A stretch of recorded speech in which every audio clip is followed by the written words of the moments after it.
Hello everyone. स्वागत है आप सबका मेरे चैनल में जिसका नाम है गेट नेट ट्यूटोरियल में। आज का जो मेरा लेसन है वो मैं आपको असम जोन में पूछे गए दिसंबर 2019 में पूछे गए कुछ क्वेश्चंस को आपको डिस्कस करने वाला हूं। ओके, तो उससे पहले वीडियो शुरू करने से पहले मैं आपको बता देता हूं कि मैं अनअकैडमी में भी एक एजुकेटर हूं और आप मुझे अनअकैडमी में भी फॉलो कर सकते हैं जहां मैंने बहुत सारे लेसन्स दिए हुए हैं। मैं आपको लिंक डिस्क्रिप्शन बॉक्स में दे दूंगा, आप वहां लिंक पे क्लिक करके आप मुझे अनअकैडमी में फॉलो कर सकते हैं और साथ ही साथ आप मुझे टेलीग्राम में भी मेरे ग्रुप को ज्वाइन कर सकते हैं फॉर फर्दर अपडेट्स। ओके, तो चलिए स्टार्ट करते हैं आज का जो वीडियो है। ओके, देखिए क्वेश्चन जो है आपको स्क्रीन पे सामने आपको दिखाई दे रहा होगा।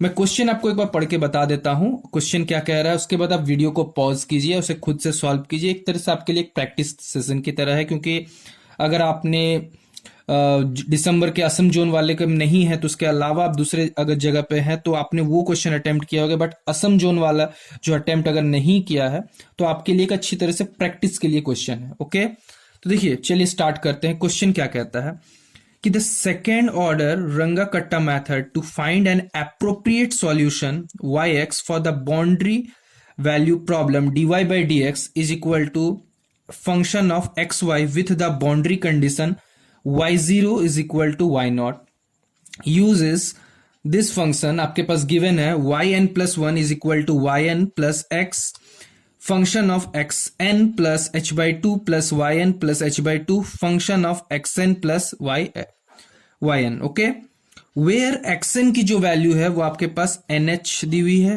yn जो है वो approximation to y after n iteration process की बात कर रहे हैं, and if fxy is 2y और y0 पे जो 2 है और स्टेप साइज जो यूज करनी है हमको यहां 0.02 यूज करनी है, then y2 and absolute error आपको निकालना है जो है आपके सामने ये आफ्टर 2 इटरेशन प्रोसेसेस के बाद। ओके, क्लियर है आपको कि आपसे क्या पूछा गया है।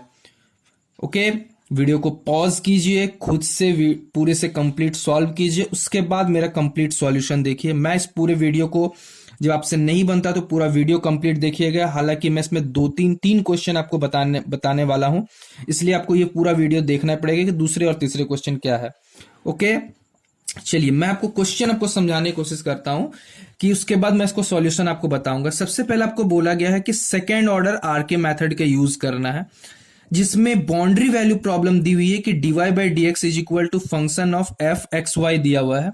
Okay, with the boundary condition जो गिवन है कि y0 पे उसे हम लोग y0 पे यूज करते हैं और एक पर्टिकुलर जनरल फॉर्म दिया हुआ है जहां xn जो होता है वो n टाइम्स ऑफ h है। ओके, और yn जो है वो अप्रोक्सीमेशन अप्रोक्सीमेट है आफ्टर n इटरेशन प्रोसेस आप y पे लगाते हैं। फंक्शन ऑफ xy गिवन है, स्टेप साइज आपको गिवन है, तो आपको बताना है कि y2 की वैल्यू क्या है और एरर कितना आ रहा है। ओके, चलिए देखते हैं इसे किस तरह सॉल्व करते हैं। सबसे पहले जो गिवन बाउंड्री कंडीशंस थी उसको मैं यहां लिखता हूं कि आपके पास गिवन है कि dy by dx is equal to function of xy। Okay, ये हमेशा आरके मेथड की खासियत क्या होगी कि ये वैल्यू आपको ऑलवेज गिवन होगी, जो कि अकॉर्डिंग टू द क्वेश्चन आपके पास y2 की वैल्यू दी हुई है 2y। ओके, इसके बाद आपके पास y0 जो दिया हुआ है 2 दिया हुआ है। y0 कहने का मतलब है आपको 0 पे 2 मिला हुआ है, ये इनिशियल वैल्यू को शो कर रहा है, यानी आपकी जो इनिशियल वैल्यू है x0 जो है वो आपकी 0 है, उसके कॉरस्पॉन्डिंग y0 जो है वो आपकी 2 है। ओके, ये आपकी ऑलवेज इनिशियल वैल्यू गिवन होगी आरके मेथड में। ओके, और आपकी स्टेप साइज जो दी हुई है, अगली जो जानकारी है आपके पास स्टेप साइज दी हुई है 0.02। ओके, क्लियर है आपको कि आपको स्टेप साइज दी हुई है और आपको पहुंचना है y2 पे। उसके लिए आपको क्वेश्चन में बहुत ज्यादा हेल्प कर दिया गया है। मैं आपको जनरल फॉर्मूला फिर से लिख के दिखा देता हूं, आप देख सकते हैं ये जनरल फॉर्मूला मैं इसको यहां लिख रहा हूं। yn plus 1 is equal to yn plus h function of f xn plus h by 2 plus comma yn plus h by 2 f xn plus Y N. Okay, अगर हम यहाँ n की वैल्यू को 1 सब्सटीट्यूएट करते हैं, सॉरी यहाँ मैं 0 से स्टार्ट करता हूं, तो आप पहुंचेंगे यहाँ y1 y0 plus H F X zero plus H by two Y zero plus H by two F X zero plus Y zero. Okay, यानी आपने एक बार इटरेशन प्रोसेस को लगाया तो आप y1 पे पहुंच रहे हैं। ओके, सेकेंड जो है आपकी y2 है, तो आप y2 पे लगा रहे हैं तो आप पहुंचेंगे y1 plus H F X zero plus H by two plus, sorry यहाँ आपका 1 रखाएगा और यहाँ y1 plus H by two F X one Y one. Okay, ये आपकी फॉर्म हो गए। तो आपको ये निकालनी है, इस y2 की वैल्यू को निकालना है, तो इसके लिए आपको y1 चाहिए और x1 चाहिए। y1 आपको इससे निकालनी है तो आपके लिए इस फॉर्मूला का यूज करना होगा, यानी आपको इस एक फॉर्मूला जो क्वेश्चन में गिवन है आपको उस तरीके का यूज करना होगा। ओके, चलिए देखते हैं आगे। तो इसमें एक एक करके हम इस प्रोसेस को यूज करते हैं। सबसे पहला जो है आपके पास गिवन है x1 जो होगा, जिसको हम लोग कह रहे हैं x0 plus H by to. Okay, x0 जो था वो 0 थी इनिशियल वैल्यू और स्टेप साइज जो दी हुई थी 0.02 by two, that is 0.01। Okay, फिर अगली जो वैल्यू है, जो मैं इस पूरे अंदर के ब्रैकेट वाले टर्म को फाइंड आउट करने की कोशिश कर रहा हूं, जिसको मैं y1 से डिनोट कर रहा हूं। y1 जो है एग्जैक्टली यहाँ y1 नहीं, इस पूरे वैल्यू को मैं फाइंड आउट कर रहा हूं, y0 plus H by two F X zero plus Y zero. Okay, आप देख सकते हैं कि y0 की वैल्यू जो थी क्वेश्चन में, यहां से y0 की वैल्यू 2 थी, तो यहाँ 2 प्लस h की वैल्यू जो थी वो 0.02। ओके, और फंक्शन ऑफ x0 जो थे आपकी 0 थी और y0 जो है वो आपका ऑलरेडी 2 है। ओके, तो जब इसको सॉल्व कर रहे हैं तो 2 प्लस 0.01। और एक बात, यहां से आपको स्टार्टिंग में ही क्वेश्चन में कि एफ एक्स वाई जो कि मेरा dy बाई डी एक्स है, वो क्वेश्चन में गिवन है आपका 2y। ओके, तो जब इस चीज को यहां यूज कर रहे हैं 2 इंटू वाई की जो वैल्यू है वो आपकी यहाँ 2 हो गई है। ओके, y की वैल्यू क्या हो गई आपकी 2 हो गई है, तो यहां से 2 प्लस 2 टू ज़ 4 इंटू 0.01, दैट इज 2 प्लस आपका जो वैल्यू हो गया 0.04। ओके, तो जो आपकी वैल्यू हो गई वो आपकी हो गई 2.04। ओके, आपकी जो पूरी कंप्लीट वैल्यू हो गई वो आपकी हो गई है 2.04 के आसपास। ओके, अब चलिए आगे बढ़ते हैं कि आपको इस वाले टर्म यानी y1 की वैल्यू को आपको निकालना है, इस वाले पूरे की वैल्यू।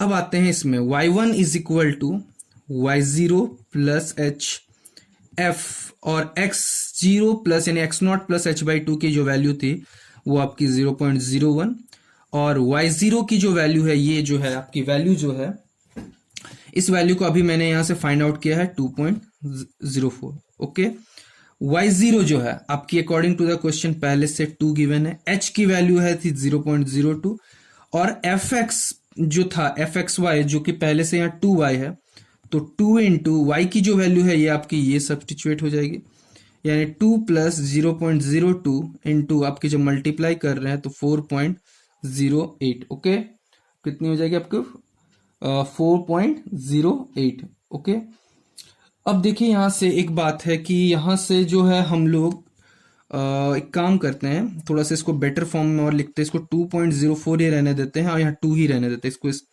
और 2 जब यहाँ से कॉमन निकाल देंगे तो यहाँ से 1 रह जाएगा और 0.02 इंटू 2.04 दैट इज 1 प्लस, जब इसको इससे मल्टीप्लाई कर रहे हैं यहाँ 0.8 और आपका हो गया है यहाँ से 40 और टोटल 4 डेसिमल प्लेसेस के बाद, तो आपका हो जाएगा 2 इंटू 1 प्लस 0408। ओके, ये आपका एक पहला इटरेशन प्रोसेस से y1 की वैल्यू निकली हुई है। इसको मैं मल्टीप्लाई नहीं कर रहा हूं, ऑप्शंस जो है वो आपको मैं स्क्रीन पे दिखा दूंगा कि क्या क्या ऑप्शंस हैं। ओके, चलिए देखते हैं, आगे बढ़ते हैं। जो आपके पास y1 की जो वैल्यू है वो आपके पास आ गई है, तो y1 की वैल्यू के बाद आपको बढ़ना है y2 की वैल्यू पे। y2 की वैल्यू को आपको निकालने के लिए चाहिए इस फॉर्म का, जो कि आपको मैंने पहले ही बताया हुआ था, आप देख सकते हैं यहाँ y2 के वैल्यू को निकालने के लिए आपको चाहिए y1 plus H F x1 plus H by to y1 plus, इस फॉर्म को आपको यूज करना पड़ेगा। ओके, तो आप यहां देख सकते हैं कि जो y2 की वैल्यू है मैं यहां लिख रहा हूं y1 प्लस फिर से h, मैं यहां से F x1 plus h by two plus y1 plus h by two plus F x1 y1। Okay, चलिए देखते हैं। इसमें सबसे पहला जो टर्म है मैं इसको फाइंड आउट कर रहा हूं। इसमें x1 plus h by two है। ओके, तो आपके पास देख सकते हैं x1 जो कि था पहले से, आप यहां देख सकते हैं, यहां जो देख रहे हैं x1 की जो वैल्यू थी वो 0.01 प्लस h की जो वैल्यू थी step size 0.02, that is 0.01 plus 0.01 that is 0.02। Okay, sorry यहां से, अब यहां से देख सकते हैं x1 plus h by two that is 0.01 plus 0.02 by two है, और इसको जब सॉल्व कर रहे हैं तो आपके इस वाले टर्म की जो वैल्यू आ गई है वो आपके 0.02 हो गई। ओके, सो नेक्स्ट आते हैं y1 plus h by two function of x1 comma आपका y1 है।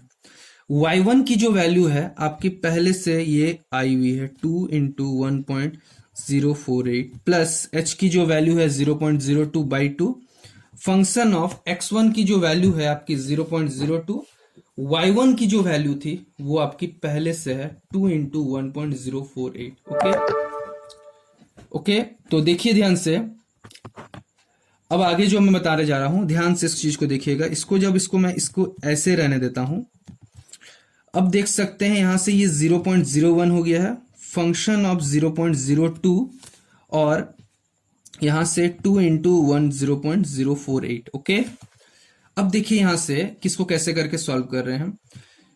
चूंकि आपको पता है कि जो fx था वो आपका पहले से 2y था, तो यहां से 2 इंटू 0.148 0.01, और यहां से 2 इंटू y की जो टर्म है वो पूरी ये आएगी, तो y की टर्म में आप इसको 2 इंटू 1.0408। ओके, क्लियर है। इन दोनों टर्म में आपको 2 इंटू 1.048 कॉमन जा रहा है, आप यहां से निकाल सकते हैं कॉमन, तो यहां से 1 प्लस 2 इंटू 0.01। ओके, तो यहां से 2 इंटू 1.048, इसको जब आप यहां सॉल्व कर रहे हैं 0.02। ओके, तो इसको जब 2 इंटू 1.0408 इंटू आपका हो गया यहां से 1.02। ओके, क्लियर है। आप यहां से देख सकते हैं कि ये क्या वैल्यू दे रही है। तो थोड़ा सा मुझे पेज चेंज करना पड़ेगा।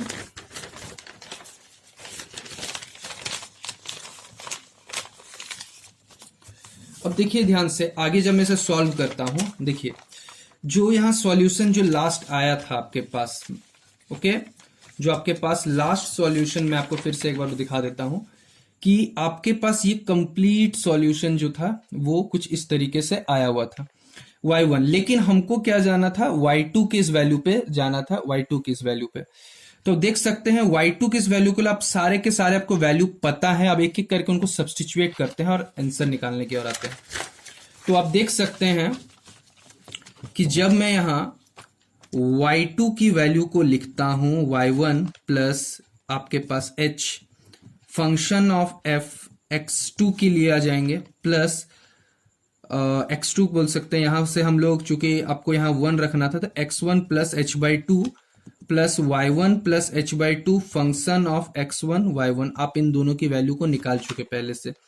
तो जो y1 की जो पहली वैल्यू आई हुई थी वो थी आपका 2 इंटू 1.0408 प्लस h की जो वैल्यू थी वो आपका 0.02 थी।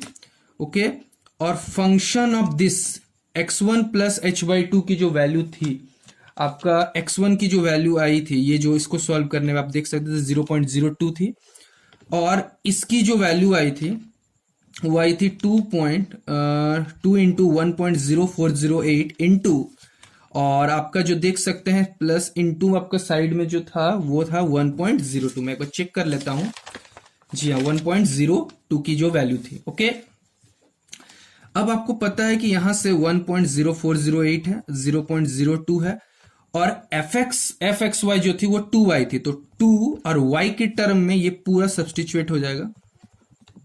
ओके, तो इन दोनों से ये दो टर्म क्या आ जाने वाले हैं, कॉमन आने वाले हैं। ओके, तो यहां से जब ये दो टर्म कॉमन आ जाएंगे तो यहां से बच जाएगा 1, जो रेस्ट ऑफ द टर्म आ जाएगा 2 into 0.02 into 1.02, that is 1.0408, 1 plus, और आप यहां से देख सकते हैं इनको जब मल्टीप्लाई कर रहे हैं आप यहां से 0.04 इंटू 1.02, तो 2 इंटू 1.0408, 1 प्लस, आप यहां से देख सकते हैं जब मल्टीप्लाई कर रहे हैं 4 2 8, यहाँ 4 0 पॉइंट, ये आपका 4 डेसिमल के प्लस, तो यहां से आपका आ गया 1.0408 इंटू 1.0408, दैट इज 2 इंटू 1.048 का स्क्वायर। ओके, सो राइट आंसर जो हो गया है आपका y2 की जो वैल्यू है वो आपको दिखाई दे रही है, ये आ गई है। दिस इज अभी आपका ये फर्स्ट हाफ का आंसर आया हुआ है। ओके, काफी लंबा था बट एक 5 मार्क्स के कैरिंग क्वेश्चन में आता है। ओके, और आया हुआ है। ओके, चलिए आगे बढ़ते हैं। अभी तो उसके बाद मैं फिर से क्वेश्चन आपको एक बार बता देता हूं कि आपको निकालना है इट्रेस, ये तो मैंने से y2 को निकाला है लेकिन एब्सोल्यूट एरर की अभी बात नहीं की है। तो एब्सोल्यूट एरर को निकालने के लिए आपको y2 तो पता चल गया हम, लेकिन जो ये जो वैल्यू है, जो एग्जैक्ट वैल्यू है वो आपको पता नहीं चली एरर के केस में। तो इसको कैसे फाइंड आउट करते हैं, तो सबसे पहले देखिए कि मैं इसे ढक लेता हूं। देखिए यहां से आपको पता था कि dy बाई जो dx है, ओके, वो आपका दिया हुआ था fxy। ओके, और fxy जो है वो आपका 2y है। तो इसको जब सॉल्व करते हैं तो आप देख सकते हैं कि dy by dx is equal to 2y, that is 1 by y dy is equal to 2 dx, that is हम इसको लिख सकते हैं log of y is equal to 2x। Okay, so इसकी जो प्लस कांस्टेंट इसको थोड़ा better c into e to the power 2x एक डिफरेंशियल इक्वेशन के फॉर्म में सेट करते हैं। अब क्या करते हैं कि बाउंड्रीज वैल्यू को लगाते हैं, बाउंड्री कंडीशंस को लगाते हैं। तो बाउंड्रीज कंडीशन को जब लगाते हैं तो आप क्या देखते हैं कि अगर स्टार्टिंग में ही आपको पता है कि बाउंड्री वैल्यू जो थी 0 पे आपको 2 मिल रही थी, तो जब इसको सॉल्व कर रहे हैं तो 2c E to the power 0, तो c की जो वैल्यू आ जाएगी वो आपकी 2 आ जाएगी। So y is equal to 2 E to the power 2x। Okay, this is the yx at any value. Okay, but आपसे पूछा गया था एरर, क्या पूछा गया था, एरर पूछा गया था, जो कि एरर जो था आपका वो था पहले से yx2 माइनस y2। तो yx2 यानी एट द पॉइंट x2, और x2 जो था मैंने पहले इवेलुएट किया था, जो वो आपका वैल्यू जो था यहां से आप देख सकते हैं वो था 0.02। ओके, 0.02। तो जब इस x2 की वैल्यू को 0.02 और इसमें सब्स्टिट्यूट करते हैं 2 into 2 exponent 2 into 0.02 minus y2 की जो वैल्यू थी जो इवेलुएटेड हुई थी 2 इंटू 0408 की स्क्वायर हो गई। तो आप यहां से 2 कॉमन निकाल देंगे तो यहां 0.04 माइनस 1.0408 की होल स्क्वायर। तो this is the error. Okay, clear है। तो ये कंप्लीट सॉल्यूशन था आपका आरके मेथड का। एक बहुत ही लंबा क्वेश्चन था बट एक अगर आपने इसे अच्छे से प्रैक्टिस किया है, मैंने इस पे अनअकैडमी में इसका पूरा सीरीज दिया हुआ है, आपने अभी तक नहीं देखा है तो मैं लिंक दे दूंगा, आप उसे कंप्लीट जाके देखिए। आई होप कि वहां से आपको हर चीज क्लियर होता चलेगा। ओके, तो अपने बढ़ते हैं अपने अगले क्वेश्चन की ओर। जो अगला जो क्वेश्चन था देख सकते हैं आप अपने स्क्रीन पे। अगला जो क्वेश्चन है कि the action S is equal to integral d t 1/2 m x dot का square minus g x to the power k, where g is some constant. Describe the motion of the particle of mass m in one dimension potential. The action remain invariant under the scale transformation. जहां t की जो value है वो lambda के power में alpha t है और x की जो वैल्यू हो रही है लैम्डा के पावर में बीटा है x है, और आपके पास 4 ऑप्शंस दिए हुए हैं। तो उसमें कौन से ऑप्शंस जो होंगे वो आपको सेटिस्फाई करने हैं, वो आपको बताने हैं। ओके, तो आप देख सकते हैं कि इसमें आपसे क्वेश्चन में आपको बताया गया कि एक्शन इंटीग्रल की वैल्यू दी हुई है और आपको डिस्क्रिप्शन में दिया है कि मोशन ऑफ द पार्टिकल क्या है mass m in one dimension potential के बाद बताया गया। जो एक्शन है remains invariant under the scale transform, आपने स्केल ट्रांसफॉर्मेशन किया, टी को चेंज किया नए टर्म में लैम्डा के पावर में अल्फा टी, और एक्स को भी चेंज किया लैम्डा के पावर में बीटा एक्स। तो क्या क्या कंडीशन, ऐसा किस कंडीशन पे जो था जो एक्शन है यानी एस की वैल्यू जो होगी वो इनवेरिएंट रहेगी। चार ऑप्शंस दिए हुए हैं, आप देख सकते हैं स्क्रीन पे। वीडियो को पॉज कीजिए और इसे खुद से कंप्लीटली सॉल्व कीजिए। उसके बाद नहीं आपसे बनता है तो मैं फिर से बोलूंगा, तब जाके आप इस वीडियो को कंप्लीटली देखिए। इसके बाद मैं एक और क्वेश्चन आपको बताऊंगा न्यूक्लियर पे। ओके, तो आई होप कि आपने वीडियो को पॉज करके इसे सॉल्व करने की कोशिश की होगी, और सॉल्व आपने किया ही होगा डेफिनेटली, बट आप एक बार मेरा कंप्लीट सॉल्यूशन देख लीजिए।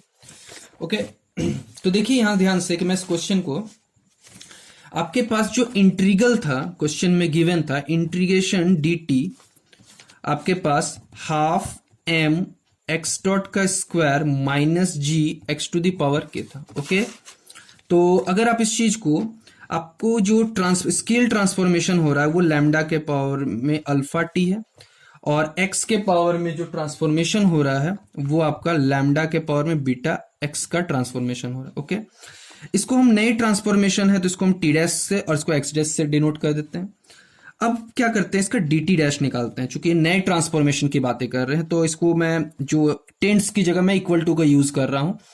आप देख सकते हैं तो यहां लैम्डा के पावर में अल्फा इंटू डी टी हो जाएगा, और ये जो dx है वो भी लैम्डा के पावर में बीटा dx हो जाएगा। ओके, लेकिन हम लोग जानते हैं कि जो dx डॉट होता है वो होता है first order differential with respect to time. Okay, ये आपको पहले से पता है।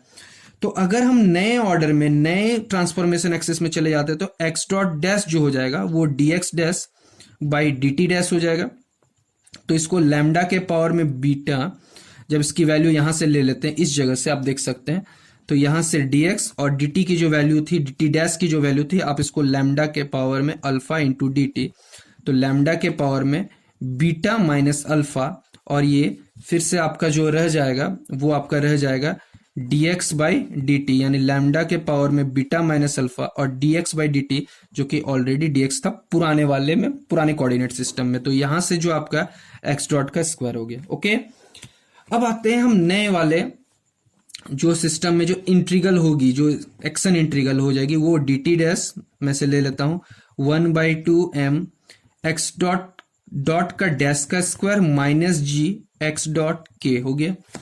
तो इसमें जब मैं डी टी डैश की जो वैल्यू थी यहां से पुट सब्सटीट्यूट करता हूं, लैम्डा के पावर में alpha D T 1/2m x dot की जो वैल्यू थी मैं यहां से ले लेता हूं एक्स लैम्डा के पावर में 2 बीटा कॉमन, यहां अल्फा हो जाएगा, यहां कितना हो जाएगा एक्स डॉट का स्क्वायर हो जाएगा, माइनस जी, और एक्स के पावर में था यहां से आपका एक्स डैश जो था ये था आपका, यहां से देख सकते हैं लैम्डा के पावर में बीटा के।